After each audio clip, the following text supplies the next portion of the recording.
Diskusi dengan saya, beliau dia kalah. Kemudian dia memutuskan untuk baptis.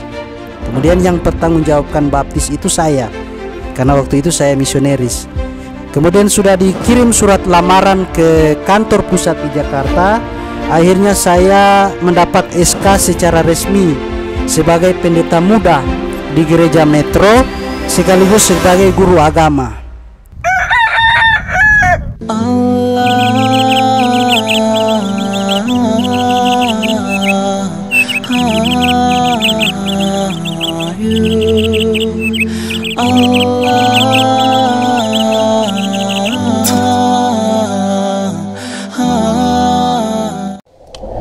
B'Shem Adonai HaRahaman HaRachum HaTehillah LeDonai Rabban HaAlamin HaRahaman HaRachum Molech Yom Haddin אותך עבדים ובך מסתייעים.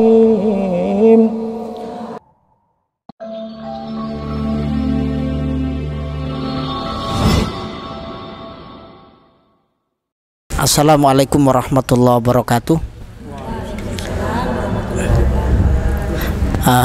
Sahabat Ayah Sofia, saya berada di desa Air Mandi di Atas, Kecamatan Air Mandi di Minahasa Utara, Sulawesi Utara.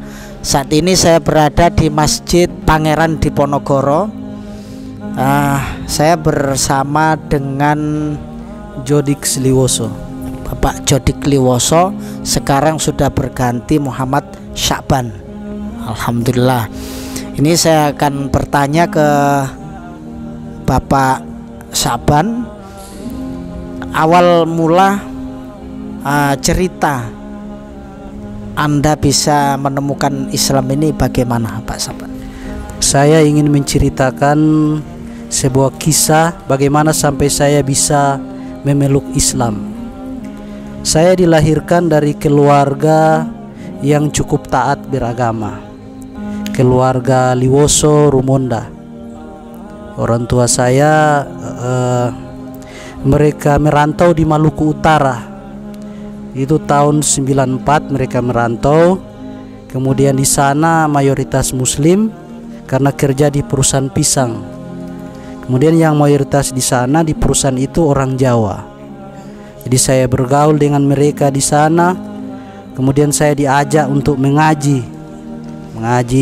Iqra 1, dan alhamdulillah pada waktu itu sudah bisa. Setelah diuji, dites oleh Pak Imam, kemudian Pak Imam kaget karena melihat saya orang baru. Jadi ditanya asal usul, kemudian Pak Imam datang ke rumah karena minta permisi untuk mengurus saya waktu itu untuk masuk Islam. Tapi orang tua tidak mengizinkan. Kemudian terjadilah suatu peristiwa yang memilukan, itu tahun 99 di Maluku Utara. Jadi saya berada di sana dan hampir saya mati di sana. Tapi alhamdulillah ada pertolongan Allah. Jadi waktu itu orang tua melarang dan mengatakan bahwa kamu harus sekolah teologi, sekolah pendeta, sekolah Alkitab. Jadi saya pulang ke Manado, sekolah SMP, SMA. Setelah tamat SMP, SMA, kemudian saya dimasukkan di sini Universitas Kelabat atau disebut Unclub. Jadi situ saya kerja sambil kuliah. Karena sudah ada bibit-bibit Islam sejak dari masih kecil, jadi masih ada di dalam memori saya, masih tersimpan surat Al-Fatihah, surat Al-Ikhlas, Al-Falaq dan An-Nas. Itu tidak akan lupa sejak dari kecil sampai waktu saya kerja sambil kuliah. Jadi masih terngiang terus. Setelah itu saya mengundurkan diri tahun 2007. Saya mengundurkan diri dengan alasan cuti. Saya ingin cuti kuliah. Iya. Iya, tapi dalam hati itu sudah ada pertanyaan, apakah saya ini diizinkan kembali untuk ke Islam atau tidak. Kemudian karena saya nganggur, kemudian saya ditawarkan untuk menjadi guru agama di sekolah SD, SMP, Rapi, Manado, sama SMA. Saya jadi guru agama di situ, guru agama Kristen. Kemudian saya juga ditawarkan sebagai guru agama Kristen di SMA Walter. Nah, di situ karena mereka melihat pencapaian saya, mereka melihat sebagai pengetahuan saya tentang Alkitab, kemudian mereka mengusulkan saya untuk menjadi misionaris. Jadi tahun 2010 saya misionaris. Dari 2009 sampai 2010 saya misionaris di, kebetulan gereja itu gereja Metro, tapi masih Advent, gereja Advent Metro di Jakarta, tapi cabangnya di Pandu. Kemudian saya misionaris di gereja itu, sempat memurtadkan satu orang. Jadi siswi yang sekolah di SMA Walter, namanya adalah Astuti, dari sekolah Man Model, pakai jilbab. Karena diskusi dengan saya beliau dia kalah. Kemudian dia memutuskan untuk baptis. Kemudian yang pertanggungjawabkan baptis itu saya, karena waktu itu saya misionaris. Kemudian sudah dikirim surat lamaran ke kantor pusat di Jakarta. Akhirnya saya mendapat SK secara resmi sebagai pendeta muda di gereja Metro, sekaligus sebagai guru agama. Nah, saya sudah sempat memurtadkan Astuti. Kemudian Maimunah, siswi SMP, murtad juga, dan keluarganya datang cari, mana pendeta yang ada baptis ini anak ini. Kemudian saya pasang dada dengan bangga, saya yang bertanggung jawab terhadap pembaptisan mereka. Oh, pembaptisan harus dibatalkan, kalau tidak orang satu kampung akan datang di tempat ini. Saya juga gugup waktu itu karena belum punya istri, saya gugup. Dan akhirnya ada di pikiran saya, ini sudah mulai salah ini. Dapat uang gampang, Pak Ustadz, dapat uang gampang karena tiap hari Sabtu itu ada uang perpuluhan yang dikelola oleh gereja itu sendiri, tidak dikirim ke kantor. Jadi itu 100% itu milik saya. Jadi kadang 400.000, 500.000 sampai 2 juta saya terima waktu itu. Tapi sudah ada beban di hati, apalagi kalau mendekati bulan puasa, kemudian lihat orang-orang ke tarawih, itu masih ingat, masih ada di memori. Kapan saya bisa kembali? Kapan saya bisa seperti itu? Kemudian saya doa saja dalam hati. Saya punya doa, Tuhan, jikalau memang Islam itu agama yang benar, tolong dekatkan saya dengan Islam. Tetapi jikalau Islam itu agama yang salah, jangankan jauhkan, ada di memori ini tolong hapus. Itu doa saya. Semakin saya berdoa, maka Islam itu semakin dalam. Dia masuk rasa ingin masuk Islam. Akhirnya saya mundur dari kependetaan sekaligus dari guru dengan alasan saya ingin kembali ke gereja semula. Akhirnya saya sudah keluar dan saya kerja di MTC Megamas Manado sebagai cleaning service. 2014 itu UMP masih 1.050.000. Saya tinggal di kos. Kemudian mendekati bulan puasa, saya bermimpi sholat dengan baju yang sama, mimpi yang sama, tidak ada beda, 3 hari berturut-turut itu. Kemudian saya bertanya, apa arti ini mimpi ini? Nah, saya coba ingat kembali memori saya coba wudhu dan saya langsung sholat waktu itu. Pas asar saya sholat waktu itu karena cuma 3 surat itu yang hafal, jadi cuma itu dibolak-balik. Saya sholat dan saya meminta, belum berani sebut Allah waktu itu. Waktu itu saya sebut Tuhan. Saya kembali berdoa, mengangkat tangan, ya Tuhan, kalau memang Islam agama yang benar, dekatkan saya dengan Islam. Kalau Islam agama yang salah, jauhkan saya dengan Islam. Waktu itu saya punya kalung salib, kemudian saya tidak pakai lagi. Saya ada Alkitab, tapi saya cuma sekedar baca.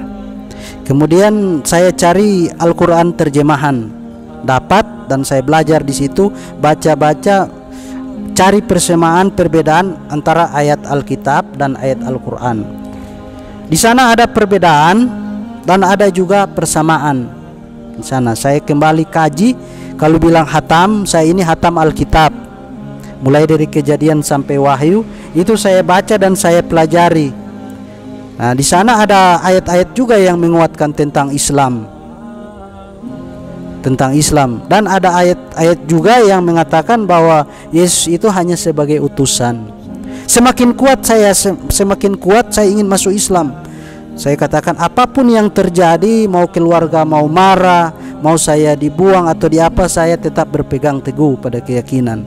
Akhirnya saya cari anak dari Pak Imam, kebetulan teman saya, Rivaldo Mili. Jadi yang di Mahau, Masjid Ibdul Amin. Saya datang di sana dan saya katakan maksud saya ingin masuk Islam. Kemudian Pak Ismail, Pak Imam bilang harus disunat dulu. Saya tanya, berapa kalau masih bujang, berapa biaya sunat? Itu sekitar 700 sampai 900 ribu. Saya bilang, aduh bagaimana ini, kita tidak ada uang. Pak Imam bilang, tidak usah pikir uang, yang penting ente yakin dan jangan bermain, itu Islam. Jangan ente ada suka naksir cewek Islam terus masuk Islam karena perkawinan. Saya bilang, insya Allah Pak Imam tidak. Saya disunat pada 2015 bulan Juni. Waktu itu saya disunat, balik dari sunat syahadat di masjid. Boleh 7 kali Ustaz, karena lidah saya kaku. Jadi 7 kali mengulangi sampai dengan benar mengucapkan kata syahadat itu, kalimat syahadat. Saya bersyahadat di masjid itu. Kemudian saya bertekad, kalau dulu saya pernah berkhutbah di mimbar, saya juga pernah buat KKR. Insya Allah dengan pertolongan Allah, jadikanlah saya seorang dai. Itu. Jadi saya bercita-cita menjadi seorang dai karena ingin mengembalikan yang tadi orang yang sudah saya murtadkan. Jadi tanggung jawab bagi saya. Kemudian saya berdoa tiap malam, setiap jam 12 saya bangun minta istri.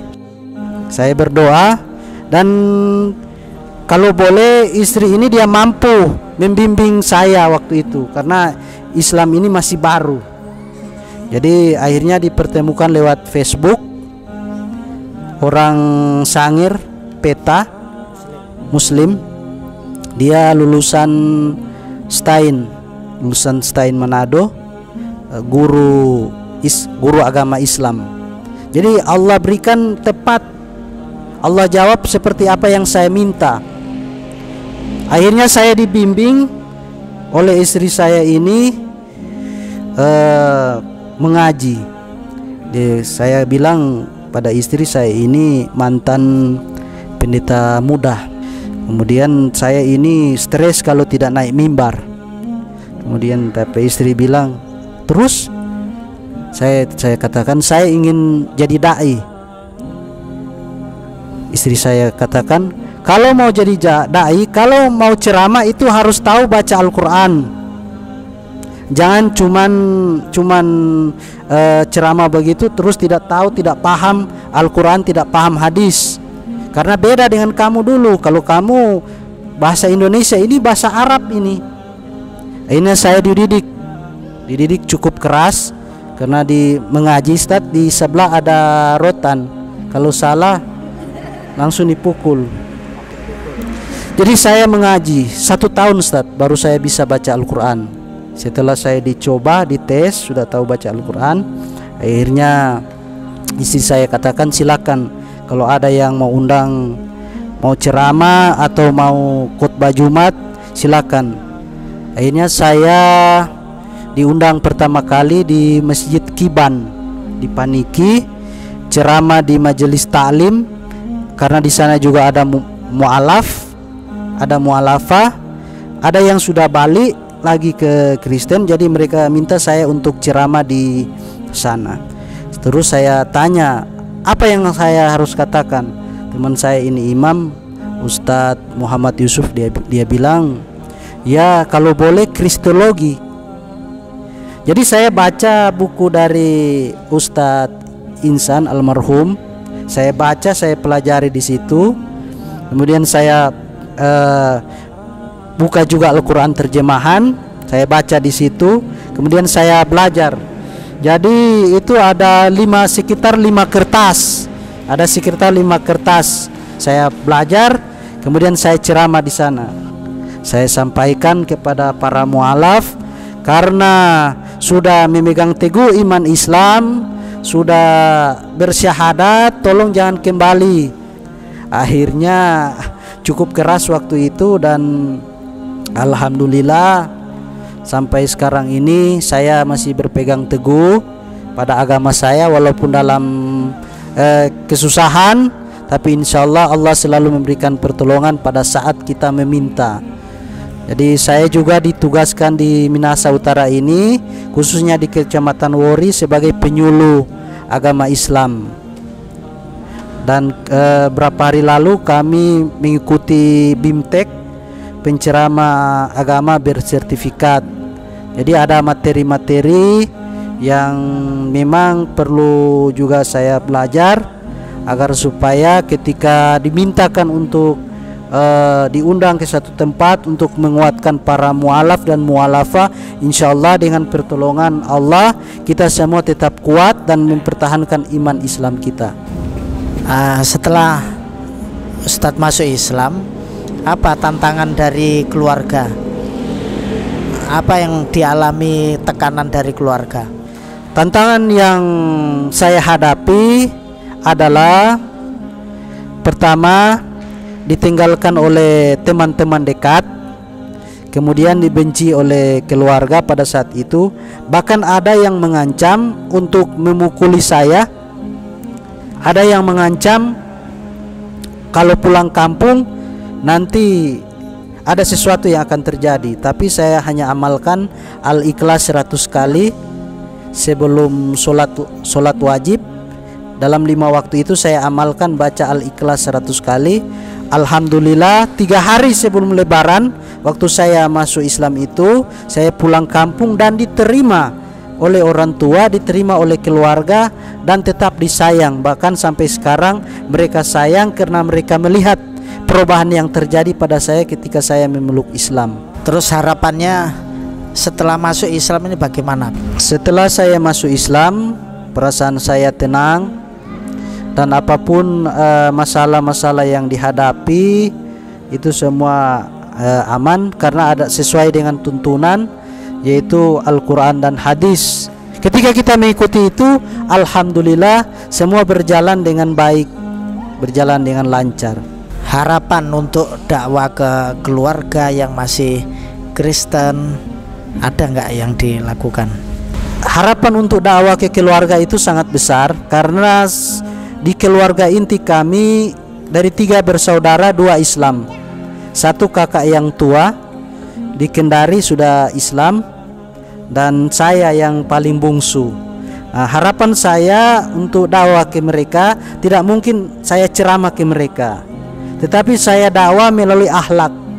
Saya menunjukkan bagaimana akhlak, walaupun orang tua berbeda agama. Setelah selesai sholat, saya pegang tangan, cium tangan orang tua. Saya menunjukkan bahwa akhlak Islam itu yang bagaimana. Terima kasih atas wawancaranya. Semoga tetap istiqomah dalam keadaan yang bagaimanapun. Dan dakwah Islam ini kalau ke sama dulu mantan Kristen, untuk masuk ke sesama Kristen lebih mudah. Saya mohon dakwah terus berjalan. Yang penting kuatkan iman. Kalau bisa orang tua, saudara-saudara dekat nanti di semua hidayah milik Allah. Kita cuman bisa mengajak, gitulah. Sekian wawancara yang kami lakukan, semoga membawakan berkat dan manfaat untuk saudara-saudara kita yang mu'alaf yang lainnya. Semoga tetap istiqomah. Wassalamualaikum warahmatullahi wabarakatuh.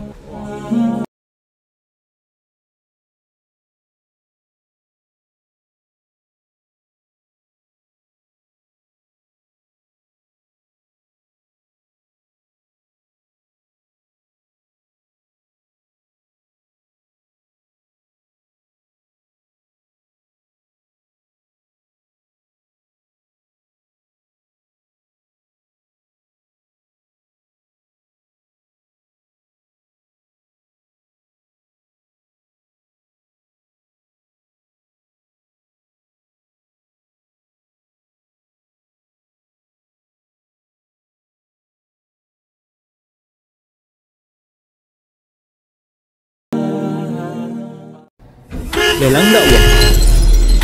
Mobil BMW legendaris dan penuh historis milik almarhum Ustadz Insan LS Mokoginta kami lelang dengan harga terbaik, yang dananya 100% akan kami pergunakan untuk pembangunan Masjid Terpadu Hagia Sophia Kota Malang.